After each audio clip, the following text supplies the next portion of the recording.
നമ്മളപ്പോൾ അല്ലാതെ കേട്ട് വരുന്ന ഒരു കാര്യമാണ് നമ്മൾക്കുള്ള ഫിസിക്കൽ ഫിറ്റ്നസ്സും ഹൃദയാരോഗ്യവും തമ്മിൽ അധികം ബന്ധമില്ല എന്ന് പറയുന്നത്. അത് തീർച്ചയായിട്ടും ശരിയായിട്ടുള്ള തീർച്ചയായിട്ടും നമ്മുടെ കാര്യമാണോ? ഒരു ധാരണയുണ്ട്. നമ്മൾ ജിമ്മിൽ പോയി നമ്മളൊരു പയൽമാൻ ആണെങ്കിൽ നമുക്ക് ഒരിക്കലും ഹാർട്ട് അറ്റാക്ക് വരികയില്ല. ഒരിക്കലും അല്ല, അത് മനുഷ്യരുടെ ഒരു തെറ്റാണ്. ഫിസിക്കൽ ഫിറ്റ്നസ്, നമ്മൾ ഫിസിക്കലായിട്ട് സിക്സ് പാക്ക് ഉണ്ട്, നമ്മൾ ജിമ്മിൽ പോയി വലിയ മസിൽ പൈലമാനാണ്, ഒരു 30 മുട്ട കഴിക്കുന്നു, നമ്മളെല്ലാം എടുക്കുന്നു, ഒരിക്കലും അല്ല.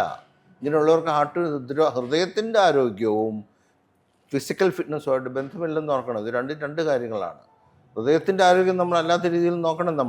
ഇത് നിങ്ങൾ മസിലിനെ വളർത്തിക്കൊണ്ട് വരികയാണ്. ഒരുപക്ഷെ മസിൽ കൂട്ടാൻ വേണ്ടി ഉപയോഗിക്കുന്ന ഈ പുരുഷ ഹോർമോണുകളുണ്ടല്ലോ, അതൊക്കെ ഒരുപക്ഷെ നമ്മുടെ ശരീരത്തിന് ദോഷമാണ് ചെയ്യുന്നതെന്ന് ഓർക്കണം.